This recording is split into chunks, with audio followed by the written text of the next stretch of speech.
I've been watching the aftermath of Ukraine's now famous spider's web drone offensive deep inside Russian territory, and I'm sure you have too, my friends. And the reverberations are global. They're being felt here in India as well. Thousands of kilometers in, strategic air bases hit, radar stations and bomber aircraft turned to wreckage, all using $1,000 drones that you can buy in a shop.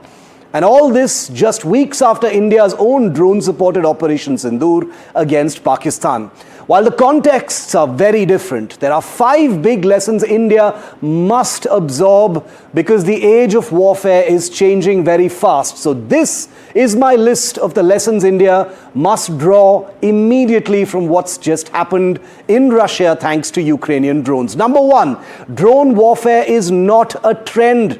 It is the core of any future battle. We have to accept that. We should stop calling drones force multipliers. They are the main force. The spider's web strikes by Ukraine are the clearest confirmation yet that unmanned systems are not a passing novelty. They are now the foundation of how wars will forever be fought, perhaps. The idea that a military can reach deep into enemy territory, cause damage reserved for bombers and never risk a single pilot is no longer hypothetical. It is operational, real and captured in high-definition video. Number 2, India must accelerate its shift to unmanned systems. It's something that's already happening. It should happen even faster. India has poured decades of strategic effort into its fighter fleet, helicopters and air transport. But spider's web in Ukraine confirms something important. The future of air power will as much be about unmanned, AI-driven and long-range drone aircraft. India has made early moves in that direction, but not nearly at the pace required. The Ukrainian operation should push India into a far more aggressive push on indigenous drones, armed UAVs and autonomy-led weapon systems. Number 3, Operation Spider's Web by Ukraine is a template for deep strike operations. India's air defense during Operation Sindoor performed brilliantly. Nothing broke through to our high-value targets, but Ukraine's drone strike campaign reveals that even the most protected, in-depth enemy installations are not safe from a clever, unpredictable adversary. Spider's Web is a manual in creative long-range sabotage and strategic harassment. Indian planners and special forces must internalize this and expand their own existing toolkits. Number 4, India's own drones proved their worth in Operation Sindoor. India's drone operations during Sindoor struck targets in POK and Pakistan with precise results. These were smaller in scale compared to Ukraine's campaign, but they showed the value of autonomous missile-firing platforms. The next step is to scale up capability. India needs loitering munitions, AI-guided drones that can find and disable airframes on the ground, and platforms with deeper strike range. There are lessons there. Spider's Web will spark India's own drone ecosystem boom. That's point number 5 and my final point. Big shifts in doctrine are always triggered by events like this. We've just seen Operation Sindoor, which itself has caused a tectonic shift in our understanding of drone warfare. The Ukrainian drone blitz will now influence even more how India thinks about new missions, platforms and tactics. Expect a surge in interest and investment in swarm drones, suicide drones, stealth UAVs, electronic warfare payloads, and autonomous deep strike systems. Both public and private sectors in India will feed off this momentum, and that is a good thing. The future battlefield is already here, and India must not waste another moment playing catch-up. And I'm joined now by 2 people who know more than a thing or two about air power, about drone warfare, and the big learnings perhaps from what we've just seen, both in Operation Sindoor and now by the Ukrainian drone strikes deep inside Russian territory. Commodore Jaideep Malankar is a former naval aviator, test pilot, and is currently involved with a company that makes drones, including drones that were involved in attack missions during Operation Sindoor. Angad Singh is our favorite air power analyst. Gentlemen, thank you very much and appreciate your time on this important story. Commodore Malankar, to you first. I've just skimmed through a very basic list of some broad learnings for India from what we've just seen Ukraine perpetrate deep inside Russia. What are your first thoughts on what you saw as part of Operation Spider's Web? Good evening, Shiv. So great to be talking about this topic because it's of such topical interest for us. Yes. This particular attack now it's actually a grand sabotage on a grand scale. So it's actually, if you look at it, nothing different conceptually from the Israeli pager attack. When you disaggregate into its core elements. The vector this time used happened to be drones, and it's surprising how simple the actual technology elements that were used in this particular mission. What I would like to actually focus on is the fact that they have been put together in such a well-conceived mission, such a focused mission on the specific scenario. Yes. So this discipline goes by the name of mission engineering, and of course, really good systems engineering, putting together the system which could tackle this whole problem as an entirety, and not getting waylaid and sidetracked onto the fact that it happened to be an air vehicle and therefore it must have a long list of requirements. So there is first of all that core element to look at, that mission engineering, system engineering, and in fact keeping the technology elements down to the minimum level necessary to support those creative concepts. I think that would be my opening thought.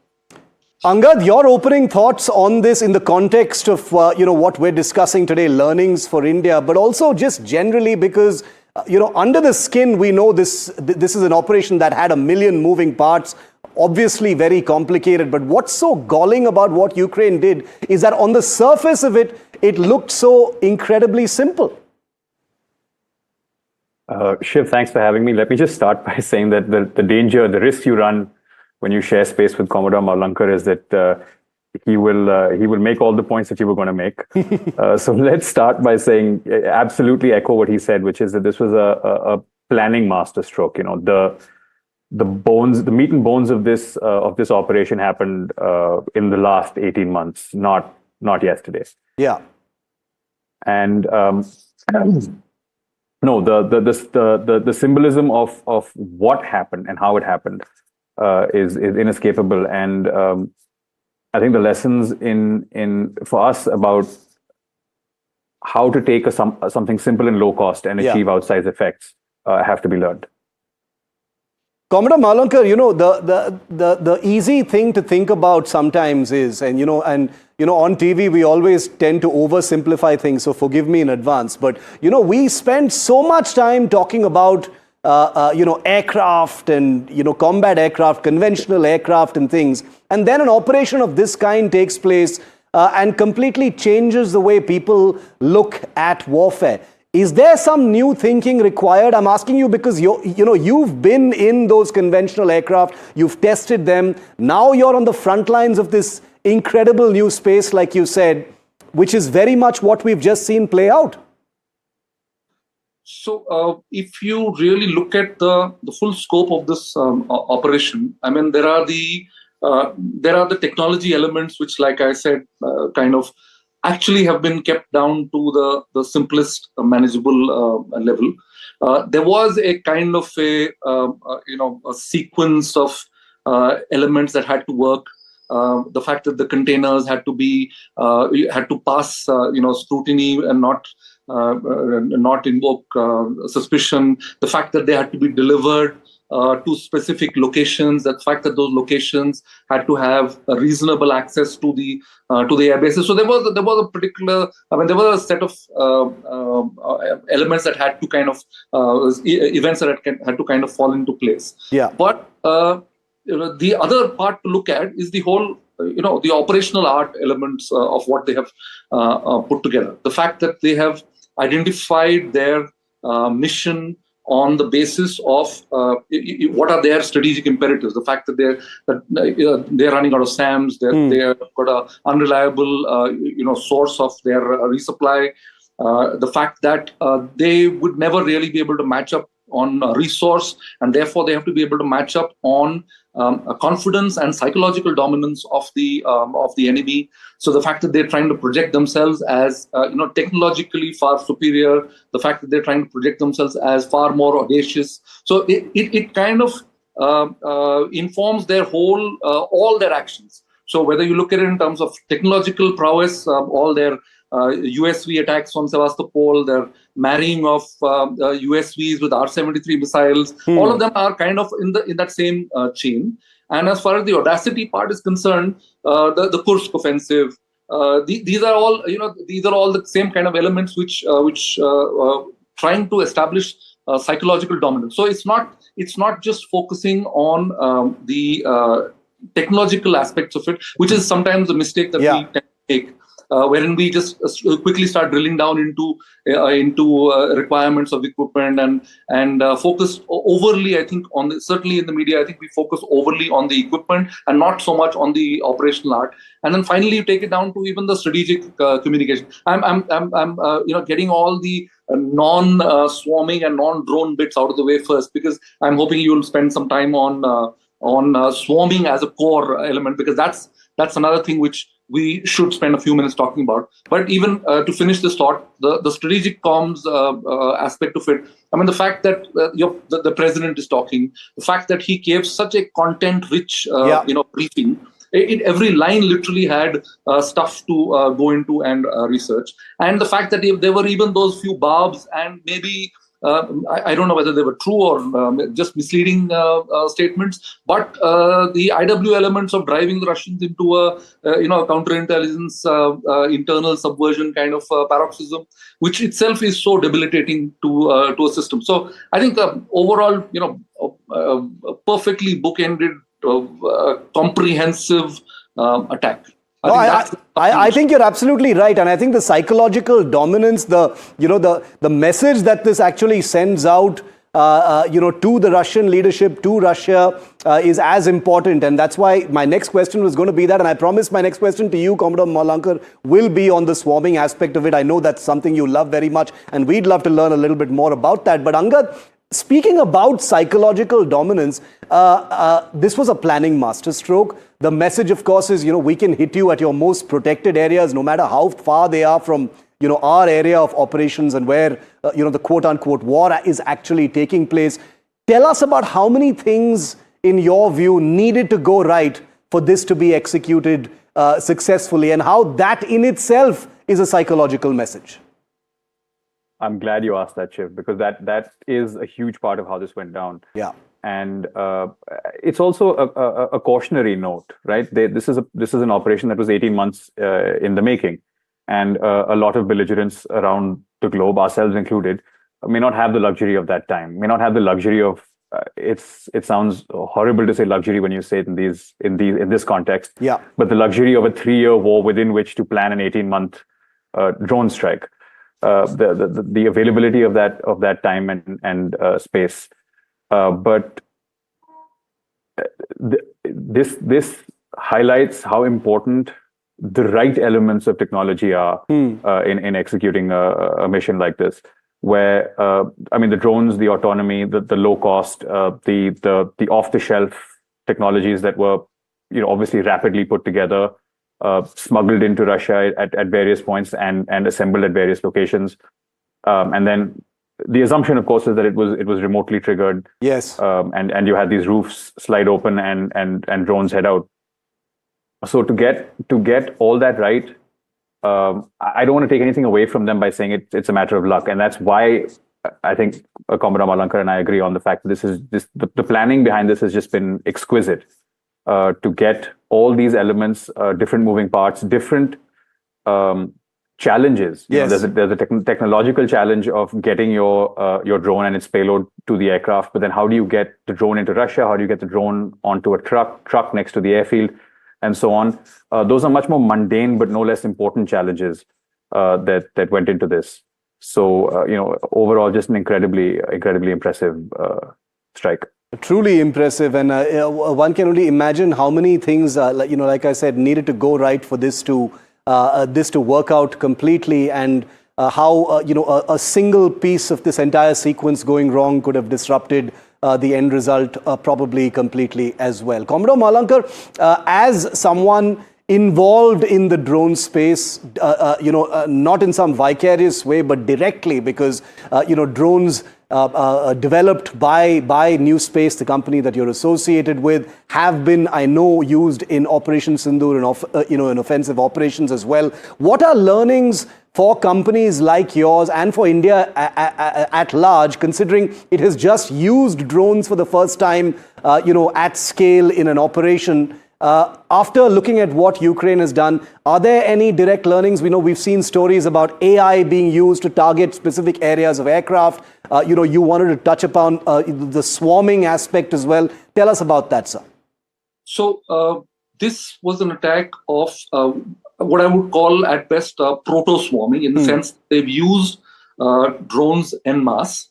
However, if you try and look at it from the full potential of swarming, one has to evaluate it against three specific touchstones.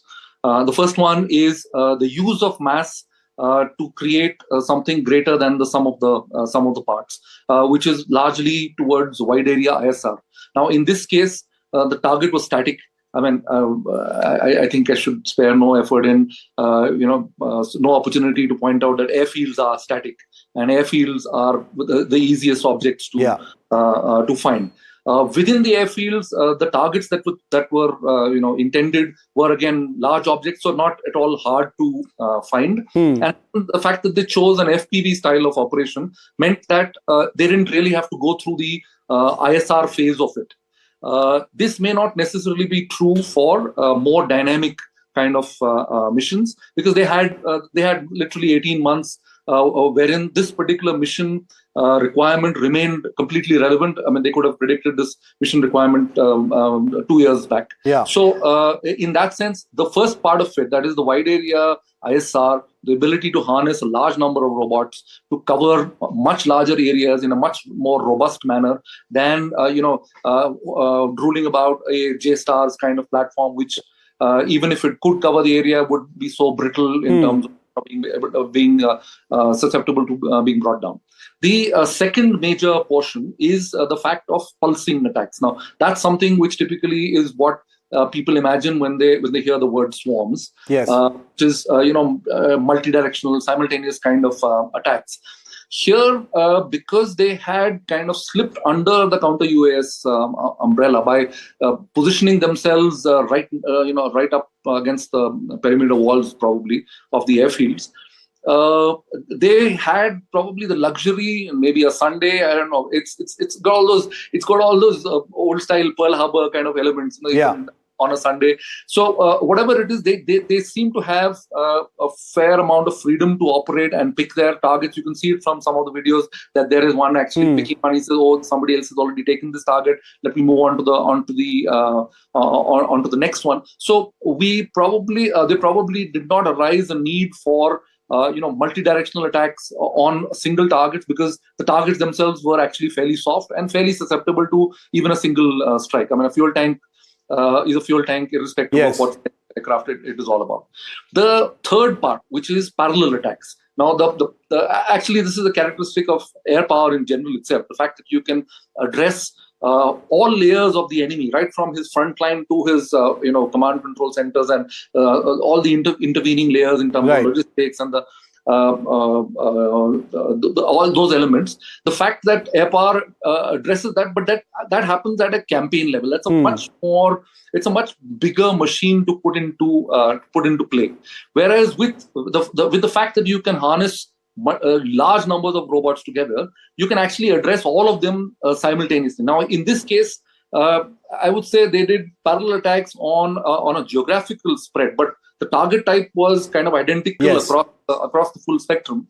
It would have been really interesting if they had, if you see examples of it being focused on an airfield. So, for example, instead of this kind of a target, let's take an HQ9 system, wherein it would be really interesting how it copes if you start targeting all elements of it, right from its interconnecting nodes, the radars, the launcher, the battery fire control centers, etc. All of those elements, the kind of panic that gets induced with far lesser effort, because you can address all layers of the system in parallel. So this is something which I think we have not yet seen it, because we've still seen proto-swarms. So now imagine what would be the power of a fully developed swarm. And I think that's what we're going to see next. So we should not get complacent on the fact that we shot down what was pretty much a melee of drones coming against us, probably.